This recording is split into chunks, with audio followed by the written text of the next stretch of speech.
Todo empezó como una broma entre un compañero del trabajo y yo.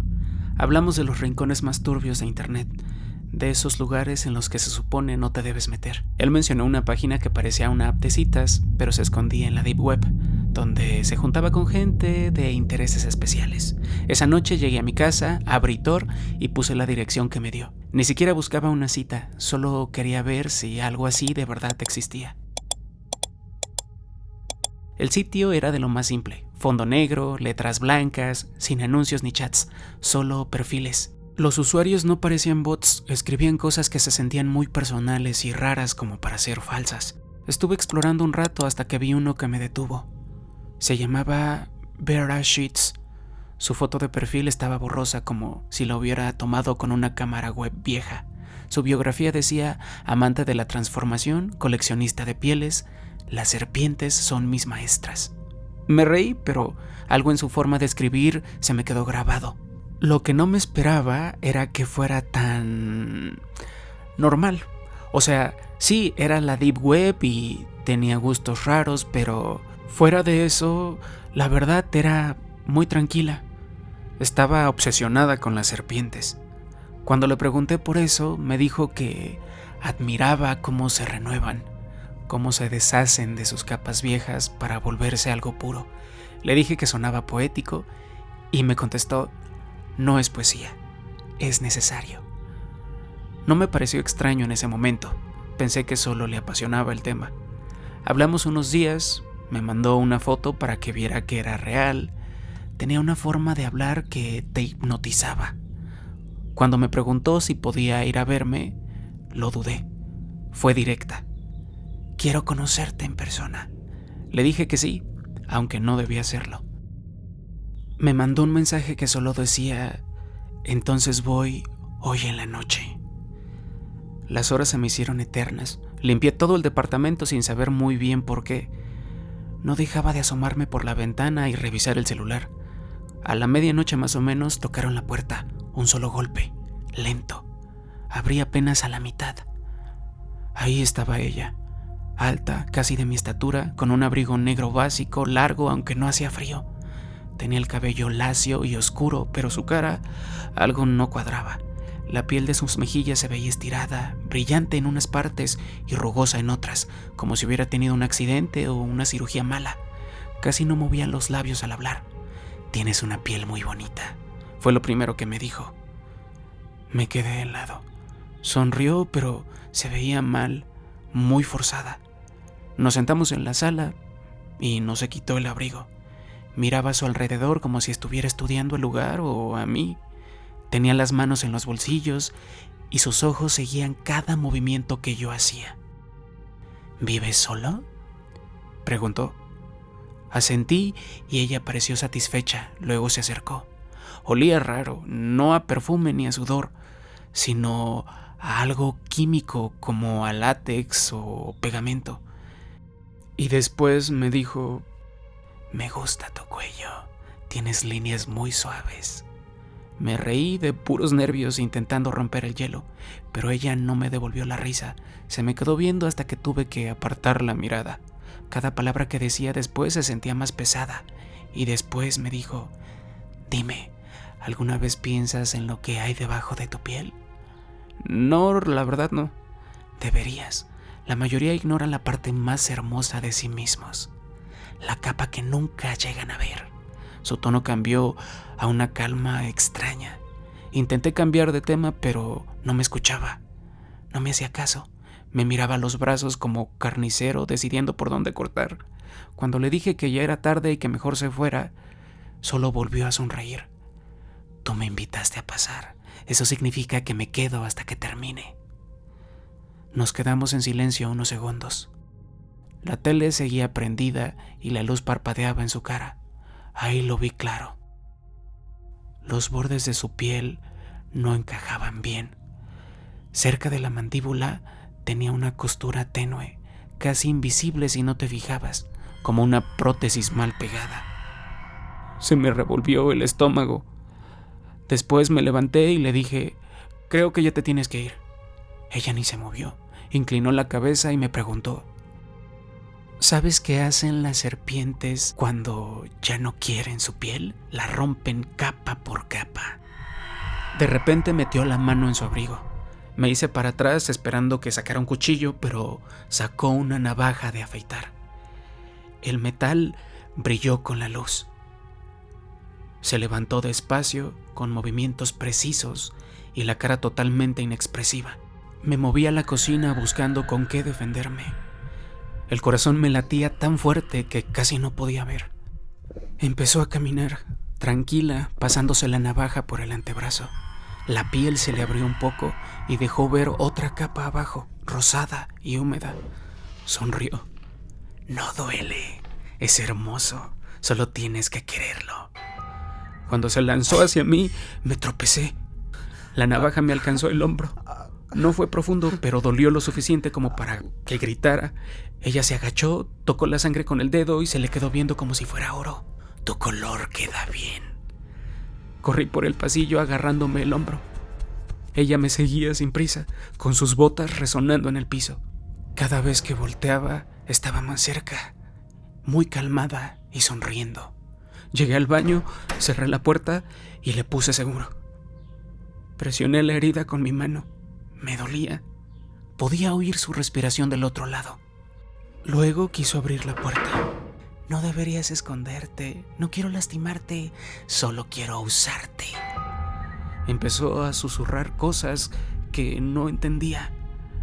No sé en qué idioma era, pero no lo conocía. Volteé a todos lados buscando algo para defenderme. Y lo único que encontré fueron unas tijeras. La puerta crujió. La madera se empezó a romper. Metió la cara por un hueco que hizo y la luz me dejó verla bien de nuevo. Tenía parches de distintos tonos, cicatrices y texturas que no coincidían. Su mejilla izquierda parecía piel de hombre, más tosca. Alrededor de los ojos la piel era más lisa y joven. Cuando la puerta cedió, le solté un tijerazo. Se lo clavé en la cara. Gritó, pero no de dolor, sino de pura rabia. Retrocedió tapándose la mejilla y vi que la piel se le colgaba como una máscara, dejando la carne viva al aire. Se dio la vuelta, apretándose la herida como si le aterrara que la viera así. Yo no me esperé ni un momento y empecé a correr. La puerta del departamento seguía abierta desde que ella entró. Salí disparado, sangrando y descalzo. No volteé atrás hasta llegar al pasillo. Ella estaba en el umbral de la puerta, agarrándose la cara, temblando.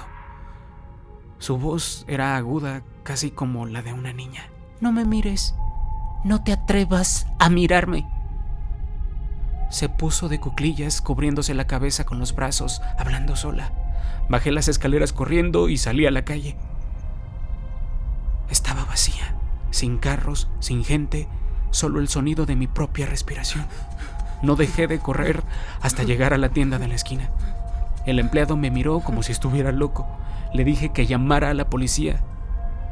Cuando fueron a mi departamento, la encontraron en el mismo lugar, llorando como una demente, negando a moverse y rogándole a los policías que no la vieran.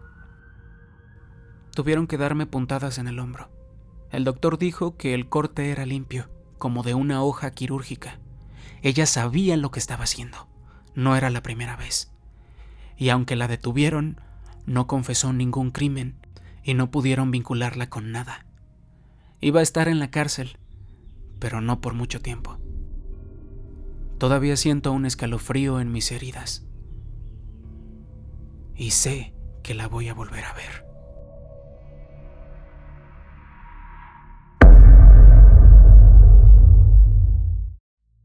Trabajo en seguridad en un turno nocturno en las afueras de La Piedad, Michoacán. Casi siempre son horas muertas. Reviso candados, doy vueltas al perímetro, tomo café y espero a que el reloj avance lentísimo hasta que amanece. Nadie me molesta. Solo estamos el silencio, mi celular y yo. Veía memes y Under My Conditions hasta que todo empezó a verse igual. Una noche un tipo con el que compartí turno me habló de un stream que encontró en la Deep Web, que no era gore ni de cosas falsas, sino que era real. Al principio no le creí. Ni siquiera me miraba a los ojos cuando hablaba del tema. Solo se quedó mirando al frente y dijo: lo vas a saber cuando lo veas. Por puro aburrimiento bajé un navegador llamado Tor y empecé a investigar. Links muertos, foros basura y engaños de Red Rooms. Pura basura. Estaba a punto de cerrar todo cuando encontré un stream, sin nombre, sin descripción, solo un código, BRL 197. El video mostraba una puerta de metal en una pared de concreto, agrietada, oxidada, con algo chorreando por debajo. El stream no se trababa, no fallaba, se veía muy nítido y aún así no pasaba nada, solo esa puerta. Dejé la pestaña abierta, lo vi por 23, casi 24 minutos, pero no veía nada. Sin embargo, sentí que me estaban viendo. 2 noches después, regresé. El mismo stream, la misma cámara, solo que ahora la puerta tenía una huella de mano, roja, húmeda. No estaba antes. Miré por más tiempo esta vez, concentrado. Nada se movía, pero no podía quitarme la sensación de que alguien estaba parado justo fuera del cuadro. Entonces el ángulo de la cámara cambió, solo un poco más abajo, inclinada hacia arriba, como si alguien la hubiera levantado o movido con la mano. Seguía sin haber sonido ni movimiento, pero ahora el espacio detrás de la puerta se veía más oscuro, como si el pasillo se lo hubiera tragado o algo. Me quedé en el stream hasta que el sol de la mañana iluminó el estacionamiento del almacén. Sin sustos repentinos, sin ediciones, sin chat, solo la imagen. Pensé que solo estaba viendo un video en bucle, que todo era parte de un engaño, pero la noche siguiente la puerta estaba abierta. Adentro vi un pasillo estrecho. Las paredes estaban manchadas y agrietadas. Cada metro o 2 había un gancho atornillado al concreto y en uno colgaba una blusa de mujer rasgada por la espalda. Tenía sangre embarrada en el cuello. No había gritos, ni música, solo un leve sonido de algo arrastrándose, como si alguien estuviera jalando algo pesado y lento por el cemento. Subí todo el volumen, pero eso fue lo único que escuché. La imagen cambiaba cada noche, nunca de forma drástica. La cámara simplemente avanzaba por el pasillo, centímetro a centímetro. En la noche 5 vi un bote lleno de ropa, bufandas, sandalias, ligas para el cabello, todo de mujer, todo manchado. El mismo sonido de arrastre seguía repitiéndose, sin acercarse ni alejarse. Luego llegó la noche en que los ganchos ya no estaban vacíos. La primera vez que vi uno ocupado, me quedé viendo tanto tiempo que olvidé respirar. Algo flácido, descalzo, amarrado de los tobillos, balanceándose poco a poco como si alguien acabara de soltarlo tras colgarlo. La piel estaba hinchada, la cara inflamada, más allá de lo reconocible. Ahí fue cuando apareció la marca del tiempo. Abajo a la derecha, 4:12 AM, Bareilly. Lo busqué en Google. Una ciudad en la India. Parecía algo aleatorio hasta que encontré el nombre vinculado a ella. Gottlieb Gangwar, el carnicero de Bareilly. 9 desvivisiones, solo mujeres, estranguladas con su propia ropa. Detenido el año pasado. Investigué más, reportes de noticias y los en foros, tableros de mensajes que habían estado inactivos por meses. Todo sobre Gangwar indicaba que era un caso cerrado. Pero eso no podía ser. El stream era en vivo. La marca de tiempo coincidía con la zona horaria de la India. La ropa, las cosas ahí, el entorno, era real. Uno de los artículos más detallados mencionaba que el carnicero coleccionaba trofeos, labiales, bindi, pedazos de tela. La policía los encontró en su casa, ordenados muy bien en cajas. El stream empezó a mostrarlos también. Apareció una repisa en el lado izquierdo del pasillo, tubos de labial alineados como balas. Todavía recuerdo el cuarto empezando por la izquierda, un color rojo intenso. La tapa estaba masticada como si alguien la hubiera mordido.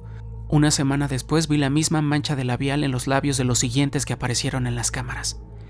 Ella estaba viva al principio. Sus manos temblaban, luego se detuvieron. El sonido de arrastre ya no era un bucle, se hizo más fuerte. Pasos reales. 3 noches después vi su cara. Una mujer amarrada a una silla de metal en lo que parecía un cuarto de almacenamiento, sin ventanas, con paredes de cemento. Sus muñecas estaban atadas con algún tipo de tela, su boca amordazada con una bufanda. La luz era tenue, pero estaba viva. Sus ojos estaban muy abiertos. No dejaba de mirar algo detrás de la cámara. El sonido de unas botas hizo eco, pesado, pausado, el tipo de pasos que alguien da cuando no tiene prisa. La mujer empezó a temblar, su respiración se aceleró. Se oía como que quería no llorar a través de la mordaza. Entonces una mano entró en el cuadro. Tocó su hombro, lento, posesivo. La mano tenía cicatrices, la piel agrietada, las uñas negras de mugre. Quienquiera que fuera, no habló, solo caminó en círculos alrededor de ella. La mujer se retorció con más fuerza. Él regresó sosteniendo algo en la otra mano, un pedazo de tela retorcido en forma de lazo. Lo levantó como mostrándolo a la cámara. La pantalla se fue a estática. El stream volvió la noche siguiente. La misma habitación, pero ahora estaba vacía. La silla seguía ahí, con las cuerdas cortadas. El piso tenía marcas frescas, rojas, espesas. Había una bolsa de plástico apoyada en la mesa. Adentro había algo que parecía cuero cabelludo, cabello largo y negro, todavía recogido en una trenza. La silla no se quedó vacía por mucho. La cámara cortó, regresó, y una nueva mujer estaba amarrada. Esta gritaba tras la mordaza. Gritaba tan fuerte que parecía que sus pulmones iban a reventar. No había nadie más ahí, solo ella, y luego los pasos otra vez. Ahí me di cuenta que la cámara no era fija, no era un circuito cerrado. Alguien la sostenía. Alguien estaba ahí viendo. 3 días después me llegó un correo. Yo no me había registrado en nada, simplemente apareció en mi bandeja de entrada. Asunto: te vimos mirando. Sin mensaje, solo un archivo. Una captura del stream, solo que ahora la cámara apuntaba a una pared con mi nombre. Mi nombre completo, escrito con pintura que parecía sangre, chorreaba, fresca. Vomité. Intenté borrar el correo de mi disco. Borré todo. Quemé el USB. Pero el archivo volvía. Lo borraba, vaciaba la papelera y ahí estaba de nuevo.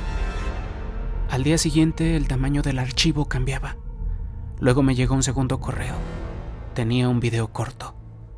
El carnicero, ahora visible, sin máscara, levantó una foto. Era mi identificación, mi licencia de conducir de Michigan. Miró directo a la cámara, sin expresión, sin parpadear. Se quedó mirando por 23, casi 24 segundos. Luego la pantalla se fue a negro. Dejé de ir a trabajar. Dejé de contestar llamadas. Compré un teléfono desechable, empaqué una maleta y manejé hacia el oeste sin decirle a nadie. Cada vez que me detenía en una gasolinera o restaurante, esperaba ver esa cara. Cambiaba de teléfono cada semana, pagaba en efectivo, dormía en mi carro, pero no se terminaba. En un motel en Nuevo México prendí la tele del cuarto y el HDMI se activó solo. Entró al stream. La misma habitación, el mismo ángulo. La cámara estaba caminando ahora hacia una puerta.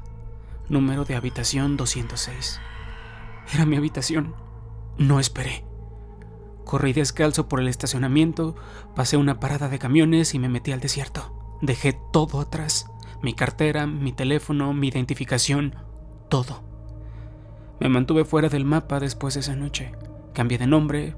Nunca me quedaba en un lugar más de una semana, nada de pantallas, nada de teléfonos, usaba bibliotecas para revisar mapas, escribía las direcciones a mano. Cada pantalla se sentía como una trampa. Pasaron los meses, casi creí que se había terminado, pero el miedo no se va, solo se esconde en tu rutina. La semana pasada, en una biblioteca pública en Arizona, pasé junto a un niño que veía YouTube. Su pantalla falló un segundo. Miré solo un cuadro, medio segundo. Era la silla. La misma habitación, la misma luz. La repisa del fondo tenía un objeto nuevo, una placa de coche de Michigan, rayada, la mía. Ya no uso nombres reales. Duermo en bodegas de alquiler, como de máquinas expendedoras. Me guardo todo. No puedes explicarle esto a nadie sin sonar loco. Capturaron al carnicero. Bueno, eso dicen, pero alguien sigue streameando. Alguien tomó el mando. O a lo mejor nunca lo atraparon de verdad. Tú no encuentras el stream, él te encuentra a ti. ¿Crees que estás a salvo sentado detrás de tu teclado a medio mundo de distancia? Entonces la pantalla cambia, la cámara se mueve, la puerta se abre y es tu nombre el que está en la pared. Esta historia está basada en hechos reales relacionados con Kuldeep Kumbar Gangwar, conocido como el carnicero de Bareilly, un asesino serial de Uttar Pradesh, India. Entre los años 2023 y 2024, Gangwar eligió como blanco a mujeres de entre 45 y 65 años, atrayéndolas a campos de caña de azúcar aislados antes de estrangularlas con su propia ropa. No dejó evidencia sexual, pero los investigadores notaron heridas constantes en los muslos y la barbilla de las víctimas, lo que sugería una intención perturbadora. Además, se llevaba como trofeo sus cosas, labiales, bindis, bufandas rotas, y los guardaba como si fueran recuerdos. Su arresto a mediados de 2024 puso fin a una racha de desvivisiones de 14 meses que aterrorizó a los distritos rurales de Bareilly. Aunque fue capturado, varios elementos del caso siguen sin estar claros. Su enfoque metódico, la falta de rastros forenses y la escalofriante confesión de Gangwar llevaron a algunos a creer que estuvo operando bajo el radar mucho antes de su primer asesinato confirmado. Reportes de los aldeanos y foros no oficiales sugerían redes más profundas o la existencia de cómplices, algo que nunca confirmaron. Esta historia de ficción imagina qué pasaría si un monstruo como él se adaptara a la era digital, usando las sombras de la Deep Web para continuar con sus rituales, escondido a plena vista.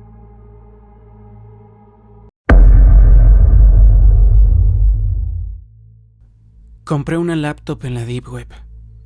Nunca debí haber comprado esa computadora. Me puso la vida totalmente de cabeza. Todo empezó una noche que me puse a navegar, de esas que te llevan a sitios oscuros con ofertas tentadoras. Podías encontrar cualquier cosa ahí, desde lo legal hasta lo ilegal, y todo lo que hay en medio.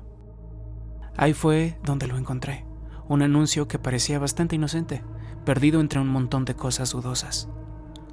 Laptop vieja, perfecta para restaurar, mínimo desgaste y en buenas condiciones. Eso decía el anuncio. Soy entusiasta de la tecnología que siempre busca proyectos nuevos y este era demasiado bueno para dejarlo pasar. Lo único que me hacía dudar era que el vendedor no tenía reseñas y las pocas que había eran vagas. Y bueno, era difícil saber si el producto era legítimo, pero el precio era inmejorable y pensé que valía el riesgo. Al darle clic a comprar ahora, sentí una punzada de inquietud en el estómago, pero la ignoré. Necesitaba una distracción y la laptop parecía el proyecto perfecto. Cuando por fin llegó, se veía un poquito desgastada, pero tenía cierto toque retro. La limpié, la conecté y la prendí. La pantalla se encendió y mostró unos cuantos archivos. La mayoría eran inofensivos, documentos viejos, música y aplicaciones, pero uno destacaba: no abrir, escrito en letras rojas y negritas. Dudé con el dedo sobre el mouse. La curiosidad me estaba comiendo. Tenía que ser una broma del dueño anterior. Soy un hacker con experiencia, obvio que podía manejar un simple archivo. Respiré profundo y le di clic. Inmediatamente la pantalla se llenó de estática. El sonido era agudo, rompiendo el silencio y dándome un escalofrío por la espalda. Quise cerrar la laptop, pero me quedé mirando, hipnotizado. Apareció un video, granuloso y oscuro. Una figura extraña estaba frente a una vela parpadeante, cantando en un idioma que no entendía. Su voz era baja y lúgubre. De pronto, volteó a la cámara, revelando unos ojos huecos que parecían mirarme fijamente. El video se cortó de golpe, dejando un silencio aterrador. Cerré la laptop, un poco desconcertado, pero no tan asustado. «Es solo un video», me susurré. No tenía idea de que los verdaderos problemas apenas estaban por empezar en mi vida. A la mañana siguiente, desperté con un montón de notificaciones. Mis redes sociales estaban llenas de mensajes raros y gente con la que no hablaba hace años me estaba llamando y escribiendo como loca. Estaba abrumado tratando de entender todo lo que estaba pasando. Y en eso un viejo amigo me llamó, con la voz temblorosa. Me preguntó si estaba bien, diciendo que había recibido un correo con un video mío intentando hacerme petit suisse. Me quedé helado. «Te lo mando en este momento», dijo. El correo llegó y mi corazón se aceleró al abrir el video. Era una grabación granulosa de mí en la sala, parado debajo de una soga. Me quedé súper sacado de onda mientras estaba viendo el video. No recordaba nada de eso. Nunca había hecho algo así. ¿Cómo podía estar pasando eso? No entendía nada. En ese momento sonó el timbre, seguido de golpes fuertes. Se me revolvió el estómago. ¿Era la policía? ¿Alguien había reportado el video? ¿Cómo iba a explicarles esto? Abrí la puerta, esperando encontrarme a la policía. Pero no. Era mi novia, Annie. Tenía el rímel corrido de tanto llorar, pero su expresión era de pura furia. Sin decir una palabra, entró como loca y me empujó al sofá. Antes de que pudiera reaccionar, se quitó un zapato y empezó a darme con él. Golpes fuertes, sin parar, mientras yo trataba de protegerme. ¡Annie, espera! ¡Te quiero explicar! ¡Espera! Ese video era falso, yo no estaba intentando hacer nada. Se detuvo, respirando agitada por la furia, y sacó su teléfono. «Explícame esto entonces», gritó poniéndome la pantalla en la cara. Era otro video, esta vez de mí sentado en una playa con una mujer que no era Annie. Estábamos riéndonos y coqueteando mientras ella se sentaba en mis piernas. Annie empezó a llorar. «¿Qué chingados es esto? ¿Puedes explicarme?», preguntó con la voz quebrada. Miré la pantalla en shock. No conocía a esa mujer. Ni siquiera he ido a la playa últimamente. Nada tenía sentido, pero antes de que pudiera responder, Annie me lanzó su zapato una última vez y se fue, sin el zapatito, y azotó la puerta. Me quedé ahí, sentado, procesando lo que había pasado. Después empezó a sonar mi teléfono. Eran mis papás. Me dijeron que les mandaron un video de mí en las noticias, donde según estaba en la cárcel por manejar borracho. ¿Un video de mí? ¿En la cárcel? ¿Cómo carajos estaba pasando eso? Estaba súper sacado de onda. Parado ahí, súper confundido. La cabeza me daba vueltas mientras pasaba las siguientes horas tratando de calmar a mis amigos y a mi familia, jurándoles que estaba bien y que todo era una broma pesada. ¿Pero de verdad era una broma? Miré la laptop con pavor mientras una ola de terror me invadía. El corazón me latía a 1000 en el pecho mientras me acercaba despacio y la abría de nuevo. La pantalla parpadeó y se encendió. Esta vez todos los archivos habían desaparecido excepto 2, el original de no abrir y uno nuevo llamado Víctimas. Apareció una lista larga y de miedo. Empecé a deslizar hacia abajo con el mouse. Cada entrada venía con fotos y nombres de usuario de la Deep Web. Gente que seguramente ya ni siquiera estaba viva. Se me heló la sangre cuando vi mi nombre. Yo era el número 178, la víctima más reciente. Mi estado aparecía como en progreso. Al entrar en mi carpeta, apareció una foto mía junto con detalles que solo alguien que me estuviera vigilando podría conocer. Algunos de los nombres de las listas se me hacían familiares. Gente que había visto en foros de la Deep Web que frecuentaba. Muchas veces pensé a dónde se habían ido de repente. Ahora sabía por qué y me di cuenta de que yo podía ser el siguiente. El pánico se apoderó de mí. Cerré la laptop, la agarré y salí disparado por la puerta. Manejé horas hasta que encontré un lugar apartado cerca de un basurero. Tiré la laptop y le pasé el coche encima 23, casi 24 veces hasta que quedara hecha pedacitos. Por primera vez en días sentí alivio, pero no duró mucho. Cuando volví a mi casa, se me detuvo el corazón. La laptop estaba ahí, en mi escritorio, como si nunca se hubiera movido. Se me erizó la piel mientras me quedaba ahí parado mirando. La paranoia me consumió. En ese momento supe que tenía un problema enorme y que tenía que encontrar una solución sin importar qué. Empecé a buscar en foros de internet dedicados a actividades paranormales y acosos digitales. A lo mejor, solo a lo mejor, alguien más había pasado por lo mismo. Mis dedos volaban sobre el teclado, escribiendo rápido, desesperado por encontrar respuestas. Mientras revisaba cientos de publicaciones, encontré una que me llamó la atención. El título era La laptop maldita. El usuario contaba una historia extrañamente parecida a la mía. Después de comprar una laptop vieja en la Deep Web, empezó a recibir mensajes siniestros que lo aterrorizaban. Su consejo era simple, pero me dio escalofríos. Enfréntalo. Haz un ritual de limpieza. Investigué más en la Deep Web y encontré varios rituales que usaban sal, velas y encantaciones. Reuní todos los materiales, sintiéndome tonto y desesperado al mismo tiempo. En la noche, preparé el ritual en mi departamento, siguiendo todas las instrucciones al pie de la letra. Encendí una fila de velas a cada lado del cuarto y dibujé un círculo de sal en medio del piso. Ya dentro del círculo, empecé con la incantación. Espíritus del reino digital, los llamo para que se rebelen, dije con la voz temblando un poco. Busco poner fin a este tormento. Al principio no pasó nada y sentí que una ola de alivio me recorría. Pero de repente, la laptop parpadeó violentamente. La pantalla brilló y el archivo siniestro volvió a aparecer, más nítido que antes. Esa figura extraña me miraba a través de la laptop como si me estuviera midiendo. De repente, las luces fallaron y el cuarto quedó en total oscuridad. Incluso la luz de las velas parecía bloqueada por una fuerza invisible y poderosa. Y luego, poco a poco, las velas empezaron a iluminar un poco el cuarto, proyectando una silueta espeluznante a mi lado.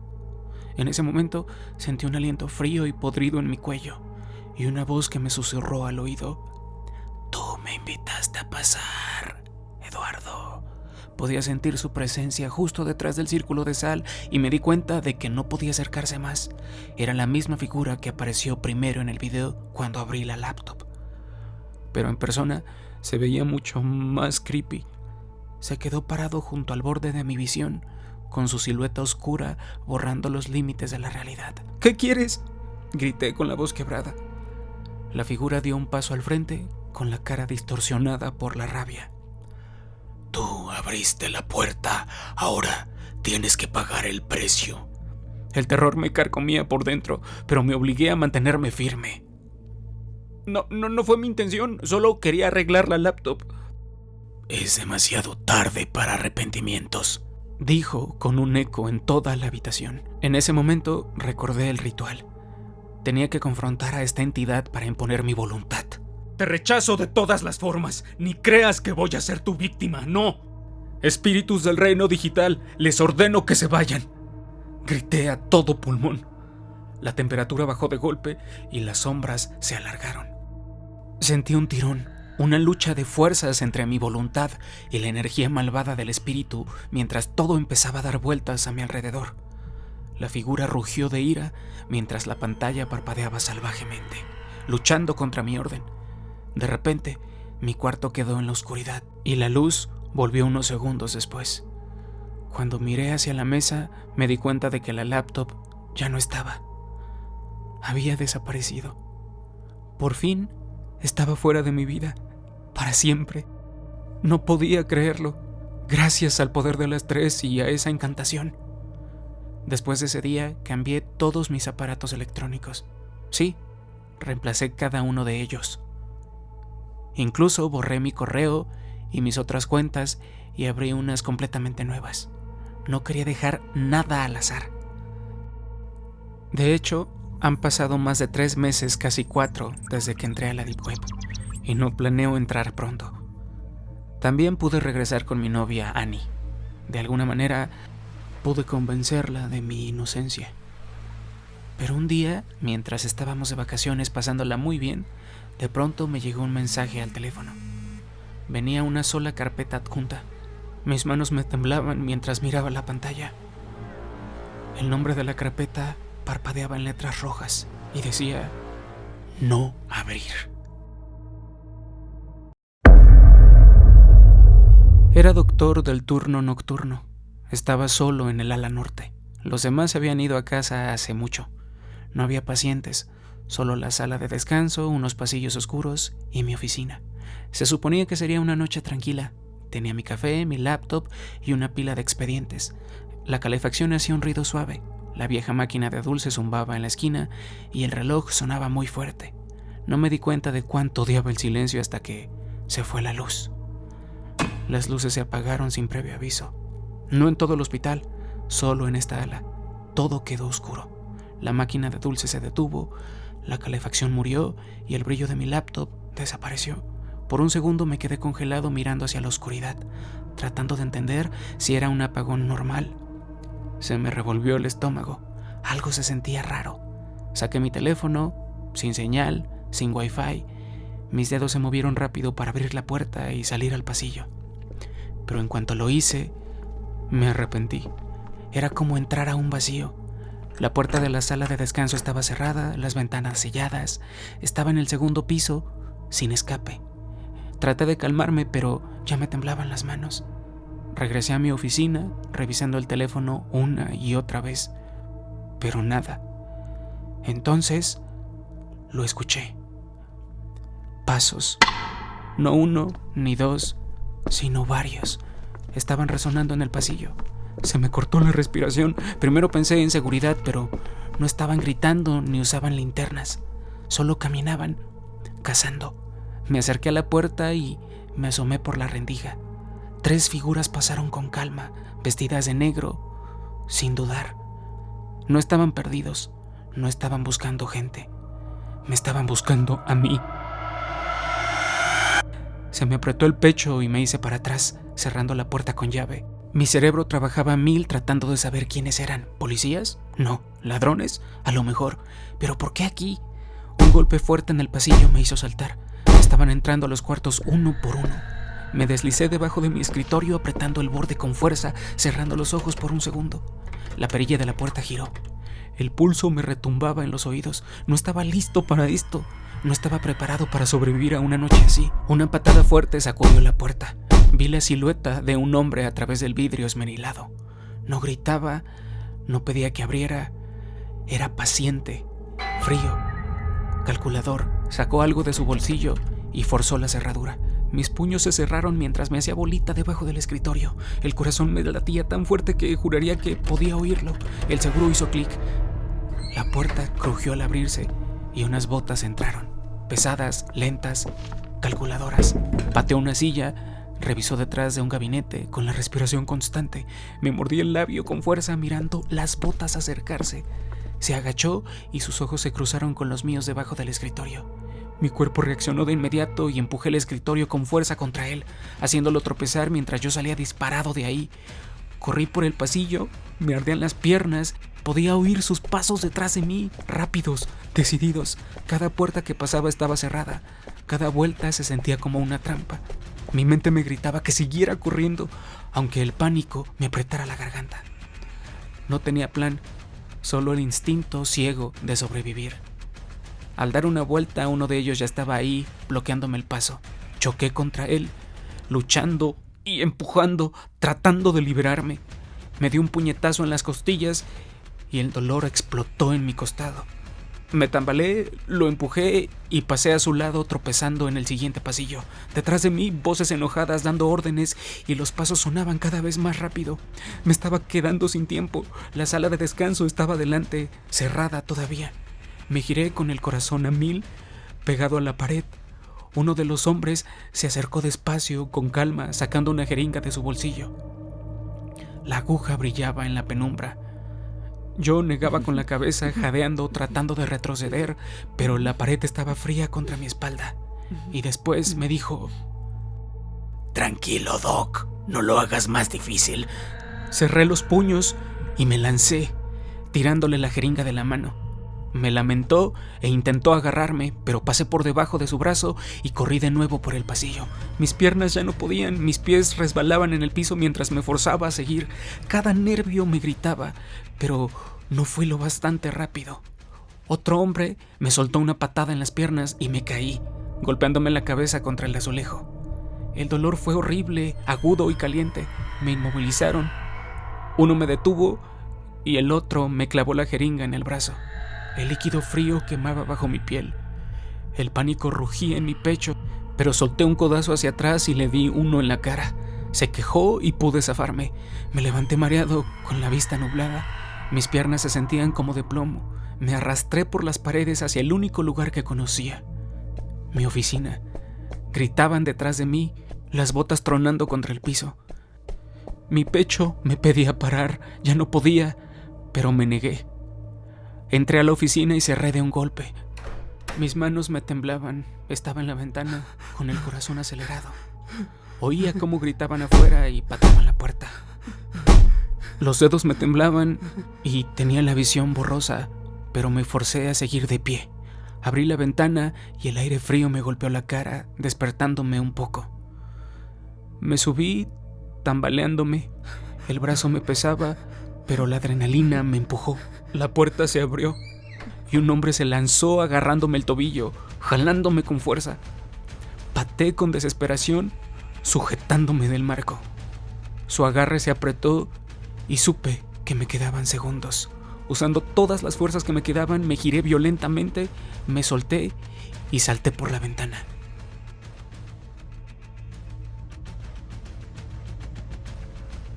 El aire frío de la noche me envolvió mientras el suelo se acercaba rápido. El impacto me sacó el aire y el dolor explotó en mi costado.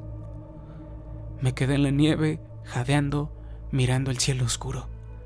Aparecieron sombras sobre mí, batas blancas, voces gritando, y todo se fue a negro. Desperté en una cama de hospital, con máquinas sonando suavemente. Un colega estaba a mi lado preocupado. Dijo que encontraron algo extraño en mi sangre que no pudieron identificar. Dijo que tuve suerte de estar vivo. Luego vino la policía a hacerme preguntas. Les conté sobre los hombres, la jeringa y la persecución. Me prometieron atraparlos para mantenerme a salvo. Y les agradecí. Les dije que estaba muy agradecido de que todo hubiera terminado. El personal del hospital, la policía y, hasta mis colegas, todos me veían como una víctima, un sobreviviente con suerte. Pensaban que era inocente. Estaban equivocados. A ver, yo sabía quiénes eran esos 3 hombres. Eran hackers de sombrero blanco. Estaban tratando de cerrar mi operación. Saben lo que hago, saben quién soy. Sabían que estaba a punto de irme y echaron a perder su única oportunidad de atraparme. Llevo años en este negocio. A veces les digo que se llevan a sus pacientes terminales, otras veces a gente sana sin familia. Esa gente es para una Red Room. Yo le doy a la Deep Web lo que desea: sufrimiento real, líquido rojo real, desvivisión real, y la gente que paga millones por mirar. He hecho esto el tiempo suficiente para ser asquerosamente rico. ¿De verdad pensaron que veían una historia de supervivencia? ¿De un buen hombre al que estaban atacando? ¿Me estaban apoyando? ¡Qué tierno! Ahora tengo suficiente dinero para desaparecer. Nadie me va a encontrar, ni la policía, ni los hackers, ni nadie. Tomen esto como mi confesión o como las palabras de un criminal celebrando que quedó impune.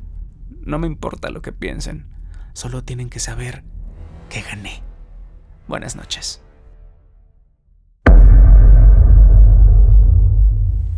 Hace 7 años descargamos algo que no debíamos. Se suponía que era un juego retorcido de la Deep Web, pero nada más. Yo no buscaba problemas, solo algo de miedo para perder el tiempo con Kyle. A los dos nos gustaban las cosas raras, pero esto era distinto. No quería asustarte, quería meterse en tu cabeza y quedarse ahí. Kyle fue quien lo encontró en un foro con hilos enterrados bajo links falsos e imágenes rotas. La mayoría decía que el juego no existía o que cualquiera que lo jugaba terminaba siendo alguien distinto. Buscó por semanas y una noche me dijo que ya lo tenía. Sin pantalla de título, sin menú, solo un archivo negro llamado La Puerta Pálida. Lo abrimos en su sótano, luces apagadas, audífonos puestos. Parecía un simulador de caminar roto. Pasillos estrechos, corredores en bucle y texturas sucias. Sin enemigos, sin acertijos, solo el sonido de pasos rebotando en el concreto. Y ese ruido, estática mezclada con algo más, algo bajo, como susurros en el agua. No dijimos nada mientras jugábamos, solo mirábamos. Al terminar la primera sesión, Kyle sonrió. Recuerdo que dijo: «Apenas se está poniendo bueno». Al día siguiente encontramos otro archivo en la carpeta. No lo descargamos, estoy seguro de eso. Se llamaba pd-message.exe. Esa noche lo abrimos y ahí fue cuando todo empezó a empeorar. La pantalla se quedó negra por casi 1 minuto completo. Luego apareció una sola línea. Solo uno sale. Pensamos que era broma. Kyle se rió, dijo que era parte del juego. Luego la pantalla cambió mostrando el mismo pasillo pero con 4 puertas. Le dio clic a la primera. Todo se deformó. El piso se estiró, las texturas se desprendieron y un grito fuerte y distorsionado salió por las bocinas. No sonaba como parte del juego. El grito no se detuvo al cerrar la laptop, ni siquiera se detuvo al desconectar los audífonos. Estaba en el sótano con nosotros, fuerte, agudo, saliendo de la esquina del cuarto como si alguien estuviera atrapado ahí. Kyle soltó la laptop y se congeló. Recuerdo cómo me miró, como si tratara de entender algo. ¿Sabe que te elegí a ti? No volví hasta 2 días después. Kyle no contestaba los mensajes. Su mamá dijo que estaba enfermo y que no salía de su cuarto. Entré por la ventana del sótano. El aire adentro se sentía espeso, húmedo. Las luces estaban apagadas y la pantalla de su laptop seguía brillando, trabada en el mismo pasillo con un símbolo dibujado sobre una de las puertas. Parecía un triángulo hecho de 3 ojos parpadeantes. Quise apagarla, pero las teclas no respondían. El mouse se movía solo. Se puso sobre la tercera puerta, hizo clic y el pasillo en la pantalla se abrió hacia un túnel largo y oscuro. En las paredes aparecían imágenes rápidas de gente real. A algunos les faltaban extremidades, otros eran solo caras quemadas o destrozadas. Me hice para atrás, entonces la bocina se apagó y empecé a oír algo más. Ya no venía de la pantalla, venía de arriba, una voz repitiendo algo en bucle. Era Kyle. Su voz era baja, como si tratara de calmar a alguien, pero las palabras no tenían sentido. Subí a su cuarto y encontré la puerta cerrada. Golpeé hasta que se abrió sola. Kyle estaba sentado en el piso, pegado a la pared, con los ojos muy abiertos, susurrando la misma frase una y otra vez. Eligió el mal. Eligió el mal. Eligió el mal. Había dibujado ese símbolo del triángulo por todas las paredes con lápiz, marcador e incluso con lo que parecía sangre. El cuarto apestaba a pipí y a algo metálico. Cuando le pregunté qué pasaba, me miró medio segundo. Le dije que me llevara a mí en tu lugar. Me quedé ahí esa noche porque no sabía qué más hacer. Kyle no dormía ni comía. Solo estaba en la esquina susurrando cosas. Más o menos a medianoche, la laptop se prendió sola otra vez. Nadie la tocó. La pantalla mostró ese pasillo, pero ahora las paredes estaban cubiertas con la palabra olvidado una y otra vez. Quise apagarla, pero no se podía. Esta vez puso algo distinto. Un video en blanco y negro, de mala calidad, en un cuarto como el de Kyle. Un niño de unos 10 años gritando mientras algo se movía justo fuera del cuadro de la cámara. El niño miró a la pantalla como si pudiera vernos. Movió los labios diciendo una palabra. ¡Ayúdenme! Y entonces lo escuchamos. Un golpe, no en la puerta, sino en la entrada del sótano. 3 veces. Luego, silencio. Kyle se hizo bolita. No dijo nada. Ni siquiera respiró por unos segundos. Luego empezó a sollozar. El golpe volvió más fuerte. Luego, un segundo golpe seguido de algo arrastrándose por la puerta, lento y pesado. Quise correr, pero no pude. Agarré a Kyle del brazo y le dije que teníamos que irnos, pero no se movía. Sus ojos estaban fijos en la pantalla. Había aparecido un nuevo mensaje. Él se queda, tú te vas. Cerré la laptop de un golpe. La perilla de la puerta giró sola. No se abrió, solo giraba de un lado a otro como si alguien estuviera probándola. Kyle empezó a gritar. No palabras, solo un grito desgarrador como un animal. Le sangraba la nariz, las encías y luego estrelló su cabeza contra la pared. 1, 2 veces. La puerta por fin se abrió, pero no entró nada. La luz del pasillo parpadeó, luego las sombras se movieron. Esto no fue como en las películas, no había una forma clara, no era un monstruo, era una presencia, como si algo te estuviera mirando desde todas las direcciones a la vez, presionando tu piel. Kyle se levantó, por primera vez en horas se movió, caminó directo hacia la puerta. Quise agarrarlo, miró sobre su hombro y dijo algo que nunca se me va a olvidar. No me sigas, ya eligió. Después salió al pasillo. La puerta se cerró de golpe. Todas las luces se apagaron a la vez. No me acuerdo haber corrido, solo recuerdo el frío, el sonido de algo rasguñando el interior de las paredes mientras yo salía por la ventana del sótano. Caí fuerte al suelo y no paré de correr hasta llegar a mi carro. Fui directo a la policía. Les dije que Kyle estaba herido. Les conté todo excepto lo del juego. Registraron su casa, el sótano estaba limpio, la laptop no estaba, Kyle tampoco. Sin sangre, sin símbolos. Su mamá dijo que nunca regresó. Creen que escapó. No sé dónde está Kyle, pero la verdad, no estoy seguro de si quiero saberlo.